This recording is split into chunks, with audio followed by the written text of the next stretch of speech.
बहन साथियों, मैं राहुल मीणा आप सभी का स्वागत करता हूं आपके अपने इस YouTube channel smart study approach पर। साथियों, जैसा कि आप सभी जानते हैं कि स्मार्ट स्टडी अप्रोच परिवार आप सभी के लिए लेकर आया है सफलता बैच। और सफलता इस सफलता बैच के माध्यम से हम लोग पढ़ रहे हैं मध्य प्रदेश का सामान्य अध्ययन। और मध्य प्रदेश के सामान्य अध्ययन की इस कड़ी में जो हम टॉपिक पढ़ रहे हैं वह है मध्य प्रदेश के राष्ट्रीय उद्यान, और उसका हम ये पार्ट नंबर 3 पढ़ रहे हैं। और आज का ये हमारा लेक्चर नंबर रहेगा 25। ठीक है, तो आज हम लेक्चर नंबर 25 में जो कि पढ़ रहे हैं मध्य प्रदेश का राष्ट्रीय उद्यान। तो आइए शुरू करते हैं। और अगर इससे पहले आपने हमारे इस YouTube चैनल को सब्सक्राइब नहीं किया है तो अभी हमारे इस YouTube चैनल को सब्सक्राइब करें और बेल आइकन दबाना ना भूलें।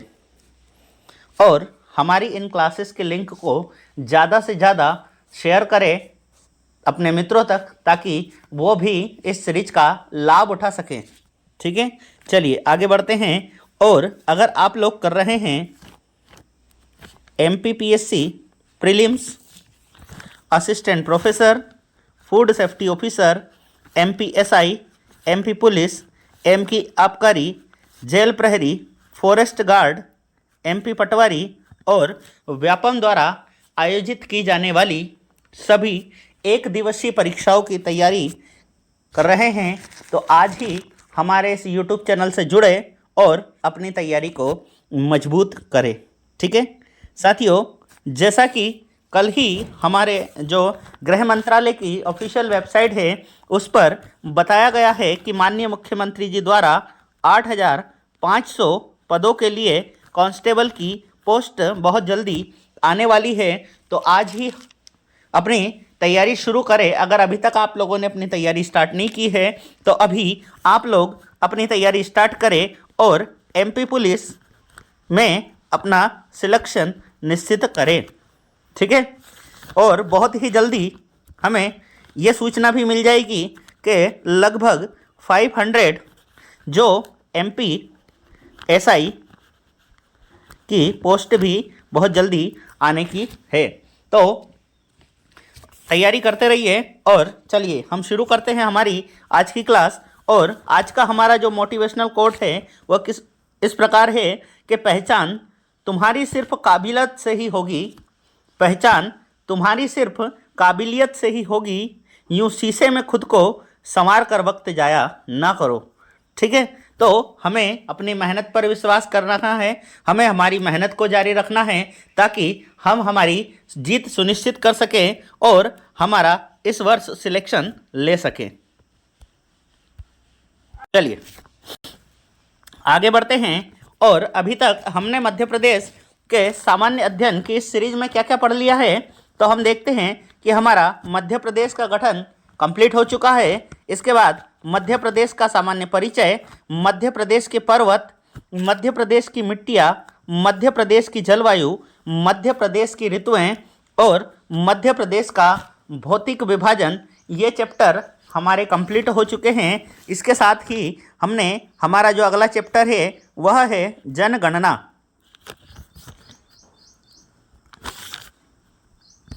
क्या है हमारा चैप्टर? जनगणना। एक मिनट में इसको सही से लिख देता हूँ। जनगणना।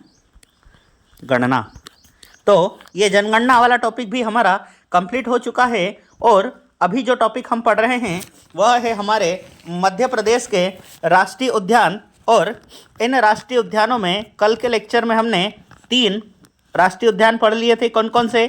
कान्हा किसली राष्ट्रीय उद्यान, पेंच राष्ट्रीय उद्यान और सतपुड़ा राष्ट्रीय उद्यान। ठीक है, हमने बात की थी कि हमारे मध्य प्रदेश में वन्यजीव संरक्षण अधिनियम 1974 के तहत 1974 के तहत हमने 11 तो राष्ट्रीय उद्यान और 24 अभ्यारण्यों की स्थापना कर रखी है। उसमें से हमने 3 राष्ट्रीय उद्यान पढ़ लिए हैं। चलो एक बार हम उनको भी क्विक रिवीजन कर लेते हैं। और ये हमने हमारे 11 राष्ट्रीय उद्यान देखे थे ठीक है, चलिए तो ज़्यादा समय ना लेते हुए हम सीधा आते हैं कि भाई हमने पहला राष्ट्रीय उद्यान कौन सा पढ़ा, कान्हा-किसली राष्ट्रीय उद्यान, जो कि कहाँ पर स्थित है, तो याद रखिएगा मंडला बालाघाट में स्थित है। और इसकी स्थापना हमने कब की, तो 1 जून 1955 को हमने कान्हा-किसली नेशनल पार्क की स्थापना की। फिर हमने देखा कि इसे हमने प्रोजेक्ट टाइगर योजना में सम्मिलित किया 1974 में, और यह हमारा मध्य प्रदेश का पहला प्रोजेक्ट टाइगर के अंतर्गत शामिल होने वाला राष्ट्रीय उद्यान है। इसमें बाद में हमने देखा कि यह हमारा मध्य प्रदेश का सबसे पहला और सबसे बड़ा राष्ट्रीय उद्यान है, और इसका क्षेत्रफल कितना है, 940 वर्ग किलोमीटर है।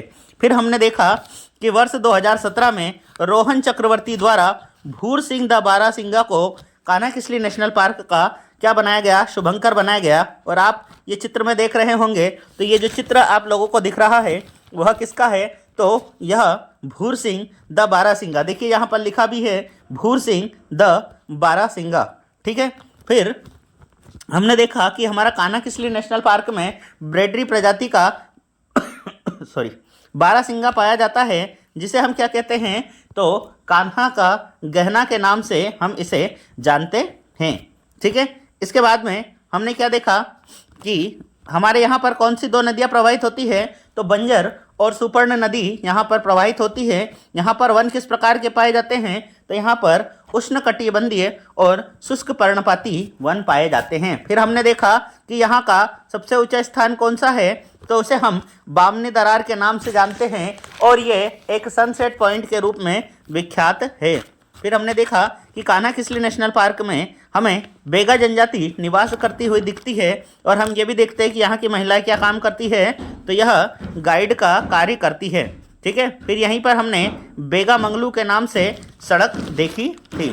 ठीक, फिर इसी राष्ट्रीय उद्यान में हमें साल के वृक्ष के 2 ठूंठ मिलते हैं, जिन्हें हम किस नाम से जानते हैं, तो राजा रानी के नाम से जानते हैं। फिर हमने देखा कि वर्ष 1999 में इसे सर्वश्रेष्ठ पर्यटन का पुरस्कार इस राष्ट्रीय उद्यान को मिल चुका है। इसके बाद हमने क्या देखा कि यहाँ पर एक हवाई पट्टी भी है, और इसी जो राष्ट्रीय उद्यान क्षेत्र है उसमें बघीरा जंगल रिसोर्ट भी स्थित है। फिर हमने यहाँ पर कौन सी योजना प्रारंभ की, तो पार्क इंटरप्रिटेशन योजना हमने कान्हा नेशनल पार्क में प्रारंभ की, और किसकी सहायता से की, तो याद रखिएगा विश्व बैंक की सहायता से हमने यह योजना प्रारंभ की थी। ठीक है, फिर हमने देखा था कि यहाँ से एक फेमस जो बाग था, इसका नाम हमने, ये मुन्ना नहीं है, ये क्या है, तो याद रखिएगा ये पन्ना बाग है, पन्ना बाग। ठीक है, और इस पन्ना बाग की खासियत क्या है कि अगर इसके मस्तक पर यानी ये वाले हिस्से पर यहाँ देखोगे, तो ये जो धारियाँ हमें देखने को मिलती है ये कुछ इस तरह की धारियाँ है कि अगर हम इनको अच्छे से देखते हैं तो हमें केट और पीएम लिखा हुआ देखने को मिलता है। ठीक है, चलिए आगे बढ़ते हैं, और हमारा अगला जो राष्ट्रीय उद्यान है वह है पेंच राष्ट्रीय उद्यान, जो कि सिवनी छिंदवाड़ा जिले में स्थित है। अगर बात की जाए कि इसकी स्थापना कब की गई, तो वर्ष 1983 में इसकी स्थापना की गई, और इसका क्षेत्रफल 293 वर्ग किलोमीटर है।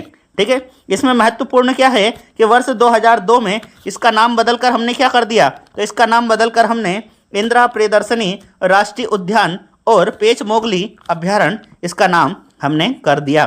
ठीक है, और क्या खासियत है इसकी, तो यह मध्य प्रदेश और महाराष्ट्र दोनों राज्यों के अंतर्गत आता है, और यह मध्य प्रदेश के दक्षिण में स्थित राष्ट्रीय उद्यान है। ठीक है, फिर हमने क्या देखा कि हमारे मध्य प्रदेश में सर्वाधिक क्या पाया जाता है, तो चीतल पक्षी पाया जाता है। ठीक है, शीतल नहीं है, ये चीतल है। ठीक, और यहाँ हमारे इस राष्ट्रीय उद्यान में जो पेंच राष्ट्रीय उद्यान है उसमें काले हिरण सर्वाधिक मात्रा में पाए जाते हैं। ठीक है, इस पेंच राष्ट्रीय उद्यान में कौन सी नदी प्रवाहित होती है, तो पेंच राष्ट्रीय उद्यान में पेंच नदी प्रवाहित होती है, और यहीं पर कौन सा बांध स्थित है, तो याद रखिएगा तोतला बांध स्थित है। ठीक है, फिर हमने देखा कि सुपर मोम के नाम से विख्यात कॉलर बाघिन का निवास स्थान कौन सा था, तो इसका भी निवास स्थान पेंच राष्ट्रीय उद्यान था। ठीक है, फिर हमने देखा कि इस राष्ट्रीय उद्यान का सबसे फेमस स्थान क्या है, तो काला पहाड़ नामक जगह यहाँ का फेमस स्थान है, और इसी में हमें कर्मा झीरी और जरतरा नामक स्थान भी हमें देखने को मिलता है। फिर हमने देखा कि यहाँ पर जो रूडयार्ड किपलिंग की बुक है द जंगल बुक नाम से शीर्षक से जो बुक है उसका संबंध भी हमारा पेंच राष्ट्रीय उद्यान से है, और इसी कारण यहाँ पर मोगली लैंड का निर्माण किया गया और 2004 से यहाँ पर मोगली लैंड उत्सव मनाया जाने लगा है।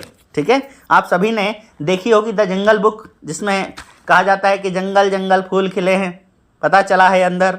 ठीक है, तो वो जो कहानी, जो कार्टून हमें देखने को मिलता है, उसका संबंध हमें कहाँ से देखने को मिलता है? तो याद रखिएगा, पेंच राष्ट्रीय उद्यान से देखने को मिलता है। फिर तीसरा राष्ट्रीय उद्यान हमने देखा जिसका नाम है सतपुड़ा राष्ट्रीय उद्यान नर्मदापुरम, और इसकी स्थापना कब की गई? तो याद रखिएगा, इसकी स्थापना 1981 में की गई। ठीक है, और अगर इसका क्षेत्रफल की बात करें तो लगभग मोटा मोटा हम कह सकते हैं 529 वर्ग किलोमीटर इसका क्षेत्रफल है, और इसे प्रोजेक्ट टाइगर में कब शामिल किया गया? 1999 में शामिल किया गया था। ठीक है, और पेंच राष्ट्रीय उद्यान को 1992 में हमने प्रोजेक्ट टाइगर में शामिल किया था। हम एक लास्ट में लिस्ट बना लेंगे जिसमें प्रोजेक्ट टाइगर का वर्ष और स्थापना वर्ष उसको लिख लेंगे। ठीक है, चलिए आगे देखते हैं। और हमने देखा कि इसे 1999 में क्या बनाया गया? बायोस्फीयर रिजर्व के रूप में बनाया गया था। ठीक है, फिर हमने देखा कि इस सतपुड़ा राष्ट्रीय उद्यान में, जो कि पक्षियों के लिए प्रसिद्ध है, और इसमें कौन से पक्षी सर्वाधिक मात्रा में पाया जाता है? तो इंडियन बाइसन, या इसे ही हम सोन चिड़िया के नाम से जानते हैं, यह सर्वाधिक मात्रा में पाया जाता है। ठीक है, फिर सतपुड़ा राष्ट्रीय उद्यान के अंतर्गत धूपगढ़, जो कि 1350 मीटर ऊंची मध्य प्रदेश की सबसे ऊंची चोटी है, वह किस राष्ट्रीय उद्यान के अंतर्गत आती है? तो पेंच राष्ट्रीय उद्यान के अंतर्गत आती है। ठीक है, इसी राष्ट्रीय उद्यान के अंतर्गत अगर हम देखेंगे तो हमारे यहाँ पर पंचमढ़ी वाला क्षेत्र है, और यहीं पर सर्वाधिक वर्षा वाला क्षेत्र भी हमें देखने को मिलेगा। ठीक है, चलिए फिर हमने देखा कि यहाँ पर मेलघाट कॉरिडोर किस राष्ट्रीय उद्यान से होकर गुजरता है? तो सतपुड़ा राष्ट्रीय उद्यान से होकर यह गुजरता है।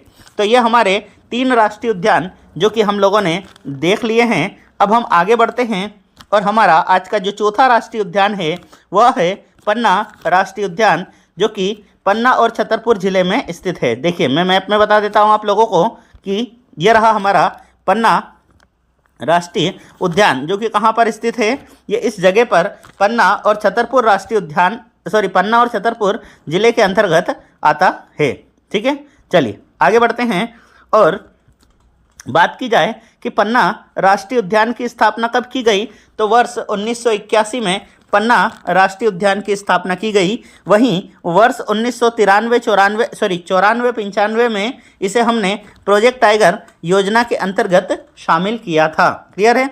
वहीं क्षेत्रफल की बात करेंगे तो 543 वर्ग किलोमीटर इसका क्षेत्रफल हमने यहाँ पर क्षेत्रफल में इसको स्थापित किया था। तो पन्ना राष्ट्रीय उद्यान कहाँ पर स्थित है? छतरपुर, पन्ना में स्थित है। फिर हमने देखा कि इसकी स्थापना किस वर्ष की गई? तो वर्ष 1981 में इसकी स्थापना की गई, और 1975 में इसे प्रोजेक्ट टाइगर 1994-95 में इसे हमने प्रोजेक्ट टाइगर योजना के अंतर्गत शामिल कर लिया था। वहीं 543 वर्ग किलोमीटर इसका क्षेत्रफल है।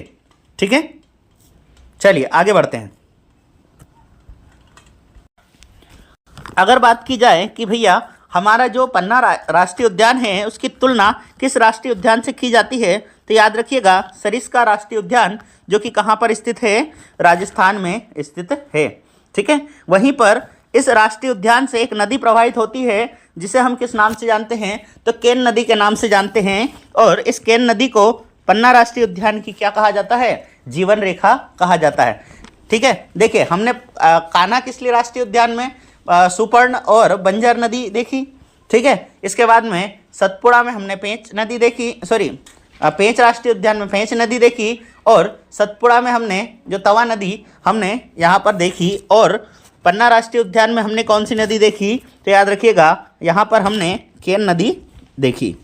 ठीक है, चलिए फिर हम देखते हैं कि पन्ना राष्ट्रीय उद्यान के अंतर्गत हमें केन घड़ियाल अभ्यारण्य, ठीक है, केन घड़ियाल अभ्यारण्य कौन सी नदी में? केन नदी में देखने को मिलता है, जहां पर हमने मगरमच्छ और घड़ियालों का क्या किया गया? संरक्षण किया गया। ठीक है, हमने देखो 3 घड़ियाल अभ्यारण्य पढ़े थे, तो उसमें से एक अभ्यारण्य कौन सा हो गया, तो केन घड़ियाल अभ्यारण्य। कौन सा अभ्यारण्य, केन घड़ियाल अभ्यारण्य किस राष्ट्रीय उद्यान क्षेत्र के अंतर्गत आता है, तो याद रखिएगा पन्ना राष्ट्रीय उद्यान क्षेत्र के अंतर्गत यह आता है। ठीक है, चलिए इसके बाद हम देखते हैं कि यह प्रदेश का एकमात्र ऐसा राष्ट्रीय उद्यान है जहां पर जंगली भैंसा का संरक्षण भी किया जाता है। ठीक है, और अगर पूछ लिया जाए कि निम्नलिखित में से किस जगह पर रेप्टाइल पार्क है, ठीक है, रेप्टाइल पार्क, तो रेप्टाइल पार्क हमारा कौन सा हो जाएगा, तो पन्ना राष्ट्रीय उद्यान को हम रेप्टाइल पार्क के नाम से भी जानते हैं। ठीक है, वहीं पर देखिएगा हमें एक हथनी देखने को मिलती है जिसे हम किस नाम से जानते हैं, तो इसे हम वत्सला हथनी के नाम से जानते हैं। ये वाली हथनी देख रहे हैं आप लोग चित्र में, देखिए ये वाली, इसका नाम क्या है, तो याद रखिएगा यह है वत्सला हथनी। ठीक है, अब इस वत्सला हथनी की खासियत क्या है, तो याद रखिएगा यह विश्व की सबसे उम्र दराज हथनी है, यानी कि इस हथनी की अगर एज की बात की जाए तो 100 वर्षों से भी अधिक उम्र इस जो हथनी है इस हथनी की है। तो अगर कल को प्रश्न पूछ लिया जाए कि विश्व की सबसे उम्र दराज हथनी कौन सी है, तो हमारा सही जवाब क्या हो जाएगा, वत्सला हथनी विश्व की सबसे उम्र दराज हथनी है। ठीक है, अभी ये वर्तमान में कहाँ पर स्थित है, कहाँ पर है, तो याद रखिएगा वर्ष 1992 से पन्ना राष्ट्रीय उद्यान में स्थित है और 2018 के विधानसभा चुनाव में इसे पन्ना विधानसभा का चुनाव आइकन भी बनाया गया था।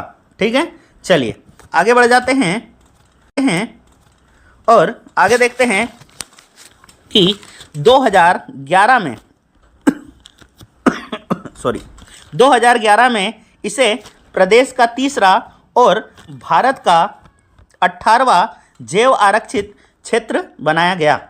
ठीक है, 2011 में, और वर्ष 2020 में इसे यूनेस्को में भी शामिल कर लिया गया है। तो देखो अभी तक हमने 2 पढ़ लिए हैं, कौन कौन से, एक तो पन्ना राष्ट्रीय उद्यान और दूसरा जो था वो हमने पढ़ा था पंचमढ़ी वाला। ठीक है, जो सतपुड़ा राष्ट्रीय उद्यान के अंतर्गत पंचमढ़ी क्षेत्र को हमने पढ़ा था। ठीक है, और एमपी पुलिस और एमपीएसआई में पूछा गया प्रश्न है कि वह एकमात्र राष्ट्रीय उद्यान कौन सा है जिसमें खजुराहो से विमान सेवा उपलब्ध है, क्योंकि खजुराहो जो कि एक टूरिस्ट प्लेस है और वहाँ पर एयरपोर्ट बना हुआ है, तो इस प्रकार के प्रश्न भी पूछ लिए जाते हैं। देखिए हमारी व्यापम बहुत सारे उटपटांग प्रश्न भी पूछती है। पिछली बार एक चित्र दे दिया था भेड़ाघाट वाला और पूछ लिया गया था कि इस चित्र को पहचानिए। ठीक है, तो हमें काफ़ी बारीकी से, क्योंकि एक नंबर हमारे सिलेक्शन के लिए ज़रूरी है, तो हमें काफ़ी बारीकी से इस विषय में काम करना है। ठीक है, चलिए आगे बढ़ते हैं और फिर वर्ष 2017 में इसे अवार्ड ऑफ एक्सीलेंस, ठीक है, जो कि विश्व की एक प्रसिद्ध वेबसाइट है ट्रिप एडवाइजरी के द्वारा अवार्ड ऑफ एक्सीलेंस का जो पुरस्कार है वो किसे दिया गया, तो याद रखिएगा पन्ना राष्ट्रीय उद्यान को दिया गया है। ठीक है, और हमारे यहाँ पर एक परियोजना चल रही है जिसे हम केन बेतवा लिंक परियोजना के नाम से भी जानते हैं, और चूँकि जब ये 2 नदियाँ आपस में जुड़ जाएंगी तो इनका जो बहुत सारा क्षेत्र है वो डूब क्षेत्र में चला जाएगा, और इस कारण से जो पन्ना राष्ट्रीय उद्यान है उसका बहुत सारा क्षेत्र क्या है, डूब में आने के कारण इसे संकटग्रस्त क्षेत्र के रूप में हमने नोटिफाइड करवा दिया है। ठीक है, फिर बात की जाए कि पन्ना जिले में ही सर्वाधिक किस चीज़ का उत्पादन किया जाता है, तो यहाँ पर आंवले का सर्वाधिक उत्पादन पन्ना जिले में किया जाता है। इसी कारण से हम पन्ना जिले को किस नाम से जानते हैं, तो याद रखिएगा इसे हम आंवला जिले के नाम से जानते हैं। ठीक, वहीं पर हम देखते हैं कि वर्ष 2017 में हमारे इस पन्ना राष्ट्रीय उद्यान में गिद्धों की गणना, क्या है, गणना, काउंटिंग, ठीक है, गिद्धों की गणना की गई और किस तकनीक के द्वारा की गई, तो याद रखिएगा कार्बन आयन ट्रांसपोर्ट तकनीक के द्वारा यहाँ पर इन गिद्धों की जनगणना की गई। ठीक है, क्लियर है। चलिए फिर हम देखते हैं कि इसी पन्ना राष्ट्रीय उद्यान के अंतर्गत हमें पांडव और गाथा जलप्रपात भी देखने को मिलते हैं। तो आशा करता हूँ आप लोगों को पन्ना राष्ट्रीय उद्यान समझ में आया होगा। चलिए अब हम अगले राष्ट्रीय उद्यान की ओर चलते हैं। ठीक है। तो अगला जो हमारा राष्ट्रीय उद्यान है वह है, चलिए 1 मिनट रुकिएगा, चलिए तो बात करते हैं। हमारा अगला राष्ट्रीय उद्यान है, अगला राष्ट्रीय उद्यान है हमारा माधव राष्ट्रीय उद्यान। और ये कहाँ पर स्थित है? तो ये शिवपुरी जिले में स्थित है। देखिए इसकी लोकेशन भी मैं आपको मैप में शो करवा देता हूँ कि ये वाला यहाँ पर जो राष्ट्रीय उद्यान दिख रहा है हमारा वो कौन सा है। तो याद रखिएगा यह है माधव राष्ट्रीय उद्यान। ठीक है, चलिए आगे बढ़ते हैं और इस माधव राष्ट्रीय उद्यान के बारे में हम जान लेते हैं। ठीक है, चलिए तो ये आ गया हमारा माधव राष्ट्रीय उद्यान। अब बात की जाए कि इसकी स्थापना किस वर्ष की गई, तो वर्ष 1958 में इसकी स्थापना की गई थी। कहाँ पर की गई थी? तो शिवपुरी जिले में की गई थी। और इसका क्षेत्रफल कितना है? तो याद रखिएगा 375 वर्ग किलोमीटर इसका क्षेत्रफल है। और इसे हमने अभी नवीनतम 2024, कब? 2024 में इसे हमने किस योजना में शामिल किया गया है? तो प्रोजेक्ट टाइगर योजना में इसे हमने 2024 में शामिल कर लिया गया है, यानी कि ये हमारा नवीनतम प्रोजेक्ट टाइगर है। ठीक है, अगर इस माधव राष्ट्रीय उद्यान की बात की जाए तो यह आज़ादी से पहले सिंधिया राजाओं का आरक्षित शिकार क्षेत्र था, यानी कि जब यहाँ पर सिंधिया राजवंश का शासन था तो सिंधिया राजवंश के जो शासक थे वो शिकार क्षेत्र के रूप में इस माधव राष्ट्रीय उद्यान, जो उस समय पर एक जंगल क्षेत्र था, के रूप में इसका उपयोग करते थे। ठीक है, चलिए सॉरी। फिर हम देखते हैं कि एक फेमस किताब है अबुल फजल की, जो लिखने वाले थे अबुल फजल, और इन्होंने लिखी थी आईने अकबरी। ठीक है, और इस आईने अकबरी किताब के अनुसार अकबर के दरबार में इसने हाथियों को मंगवाया था। तो वो किस राष्ट्रीय उद्यान से मंगवाया था? तो याद रखिएगा इसने माधव राष्ट्रीय उद्यान क्षेत्र से हाथियों को मंगवाया था। ठीक है, फिर आगे हम देखते हैं कि इसमें सुरभला कीगर और तात्या टोपे की समाधि हमें देखने को मिलती है। हम पढ़ते हैं ना कि आज़ादी के स्वतंत्रता संग्राम के समय पर जो मानसिंह के धोखे के कारण शिवपुरी के जंगल में तात्या टोपे को पकड़ लिया गया था, तो उनकी समाधि भी हमें माधव राष्ट्रीय उद्यान में देखने को मिलती है। ठीक है, फिर हम इतिहास में देखते हैं कि वर्ष 1911 में तीसरा दिल्ली दरबार होता है। और उस तीसरे दिल्ली दरबार के समय पर जो ब्रिटेन के राजा है जॉर्ज पंचम और उनकी पत्नी महारानी मेरी, तो वो वर्ष 1911 में भारत के दौरे पर आए थे। और उन्हीं के स्वागत के लिए तत्कालिक सिंधिया राजा जीवाजी राव सिंधिया ने इसी राष्ट्रीय उद्यान क्षेत्र में एक भवन बनवाया था जिसका नाम था जॉर्ज केसल भवन। इस जॉर्ज केसल भवन को इन्होंने कब बनवाया था? 1911 में बनवाया था। किसके लिए? जॉर्ज पंचम और महारानी मेरी के लिए बनवाया था, जो कि इस राष्ट्रीय उद्यान क्षेत्र के सबसे ऊंचे स्थान पर बना हुआ है। जब हम आज भी जाएंगे तो हमें यह जॉर्ज केसल भवन वहां पर बना हुआ देखने को मिलता है। ठीक है, चलिए आगे हम देखते हैं कि इस राष्ट्रीय उद्यान में एक नदी प्रवाहित होती है जिसे हम किस नाम से जानते हैं? तो मनिहारी नदी के नाम से जानते हैं। तो मनिहारी नदी पर सांख्य सागर और जाधव सागर जो दो प्राकृतिक झीलें हैं, जिसमें से सांख्य सागर झील पर हमने क्या बनाई है? तो मगरमच्छ सफारी बनाई है। ठीक है, चलिए आगे बढ़ते हैं। और इसका निर्माण किसने करवाया था? तो याद रखिएगा जीवाजी राव सिंधिया ने इसका निर्माण करवाया था। ठीक है, चलिए और याद रखिएगा ये सांख्य सागर झील को हमने रामसर स्थल के रूप में भी नोटिफाई किया है। ठीक है, रामसर स्थल, क्लियर है।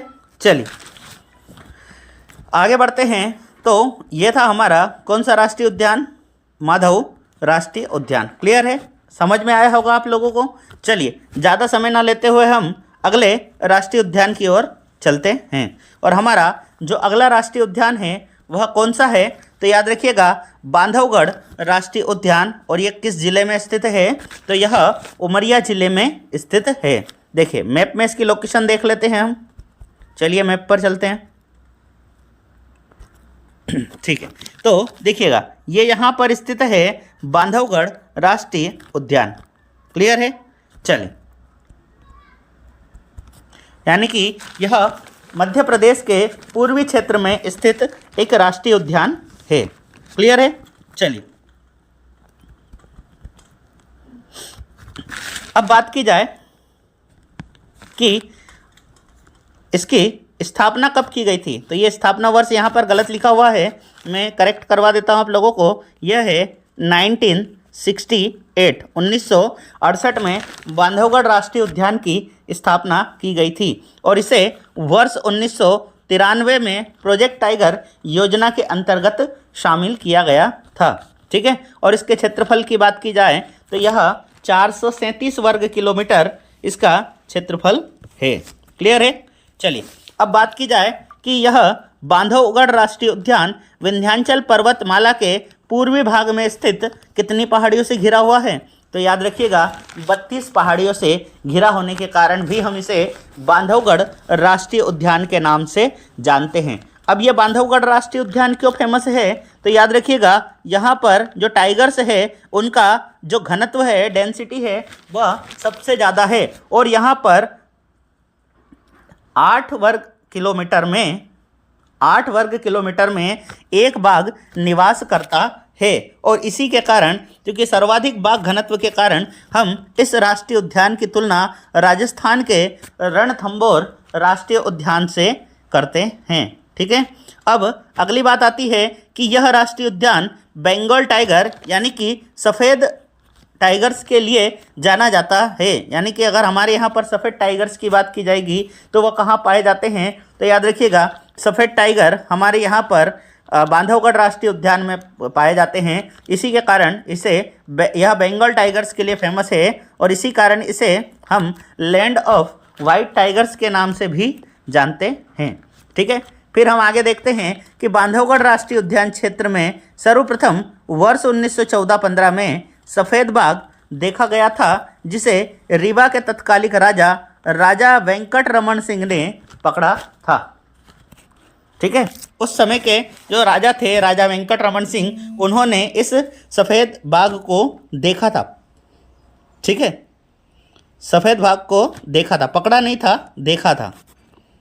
ठीक है, इसे पकड़ा किसने था, चलिए तो हम देखते हैं कि 28 मई 1951 को बांधवगढ़ के जंगलों में तत्कालिक महाराजा मार्तंड सिंह जूदेव ने सफ़ेद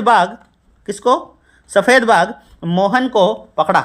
ठीक है, यानी कि पहला पकड़ा गया सफ़ेद बाघ कौन सा है, तो याद रखिएगा पहला पकड़ा गया सफ़ेद बाघ था मोहन, और ये जिस क्षेत्र में इसको पकड़ा गया था वह वर्तमान में संजय डुबरी राष्ट्रीय उद्यान क्षेत्र के अंतर्गत आता है। क्लियर है इतनी बातें, चलिए आगे बढ़ते हैं और हम देखते हैं अगला पॉइंट।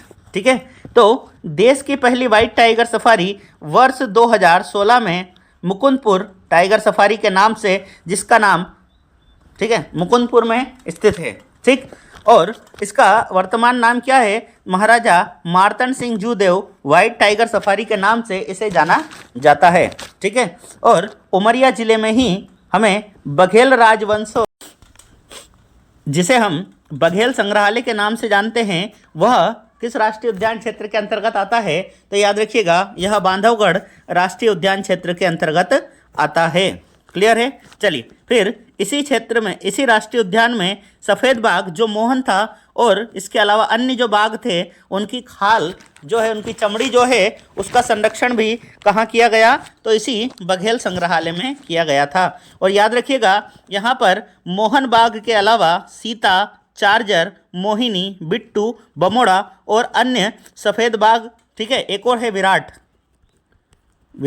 कोहली नहीं, विराट, ठीक है ना, विराट कोहली ने तो अभी 2 दिन पहले टेस्ट क्रिकेट से संन्यास ले लिया है। वो एक लीजेंड खिलाड़ी है। ठीक है, किसी दिन हम दोनों खिलाड़ियों के ऊपर भी बात करेंगे जिन्होंने अभी इंटरनेशनल क्रिकेट से संन्यास लिया है। ठीक है, चलिए तो कौन कौन से सफ़ेद बाघ पाए जाते हैं यहाँ पर मोहन के अलावा? सीता, चार्जर, मोहिनी, बिट्टू, बमोड़ा, विराट आदि सफ़ेद बाघ यहाँ पर पाए जाते हैं। ठीक है, और जो चार्जर बाग है उसके नाम पर यहाँ पर एक पॉइंट बना हुआ है, एक स्थान बना हुआ है जिसे हम चार्जर पॉइंट के नाम से जानते हैं। ठीक है, फिर अगर बात की जाए सीता बाघिन की तो याद रखिएगा इसका फोटो नेशनल ज्योग्राफिकल मैगजीन के कवर पेज या हम कहें कि फ्रंट पेज पर इसका फोटो छपा था। ठीक है, और इसी सीता के नाम पर सबसे ज़्यादा फ़ोटो खिंचवाने का रिकॉर्ड भी है, यानी कि जो पर्यटक आते हैं ये इतनी मनमोहक है कि जो पर्यटक यहाँ पर आते हैं वो इसके साथ फ़ोटो खिंचवाना पसंद करते हैं। क्लियर है? चलिए आगे बढ़ते हैं। चलिए तो ये यहाँ पर आगे बढ़ते हैं। ठीक, चलिए फिर हम देखते हैं कि 2018 में यहाँ की जो सुंदरी बाघिन है उसे उड़ीसा के सतकोशिया टाइगर रिजर्व में पुनर्वासित किया गया, यानी कि उसे यहाँ बांधवगढ़ राष्ट्रीय उद्यान से ले जाकर सतकोशिया टाइगर रिजर्व उड़ीसा में हमने पुनर्वासित कर दिया। ठीक है, फिर अगर बात की जाए बांधवगढ़ राष्ट्रीय उद्यान की तो बांधवगढ़ राष्ट्रीय उद्यान से एक नदी प्रवाहित होती है जिसे हम चरणगंगा नदी कहते हैं।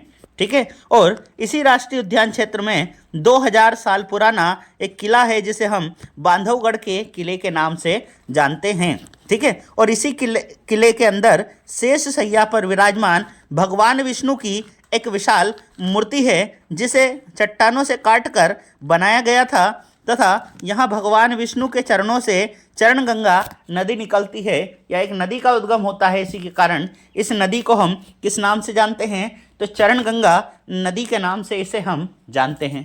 क्लियर है? इतनी बातें समझ में आ गई? याद रखिएगा इस बांधवगढ़ के किले को हम एक और नाम से जानते हैं। क्या नाम से? भाई का किला। ठीक है, कहा जाता है कि इस किले का संबंध रामायण काल से है और लंका से लौटते समय भगवान श्री राम ने अपने छोटे भाई लक्ष्मण के लिए इस किले का निर्माण यहाँ पर करवाया गया था। ठीक है, चलिए तो आज के लिए फ़िलहाल इतना ही। और आज की तारीख में हमने कौन कौन से राष्ट्रीय उद्यान देख लिए, तो चलिए मैं बता देता हूँ कि हमारे कौन कौन से राष्ट्रीय उद्यान हमने आज पढ़ लिए हैं। तो देखिए, पहला आज हमने पढ़ा बांधवगढ़ राष्ट्रीय उद्यान, दूसरा हमने पढ़ लिया पन्ना राष्ट्रीय उद्यान और तीसरा हमारा हो गया माधव राष्ट्रीय उद्यान। ठीक है, तो इसके बाद के जो बचे हुए शेष राष्ट्रीय उद्यान हैं वह हम अगले लेक्चर में पढ़ेंगे। तब तक पढ़ते रहिए, अपनी तैयारी को मजबूत बनाते रहिए और हमारे इस चैनल को लाइक कीजिएगा, सब्सक्राइब कीजिएगा और बेल आइकन को दबाना ना भूलें और इन वीडियोस की लिंक को ज़्यादा से ज़्यादा शेयर करें। धन्यवाद। जय हिंद, भारत माता की जय, वंदे मातरम, जय श्री महाकाल।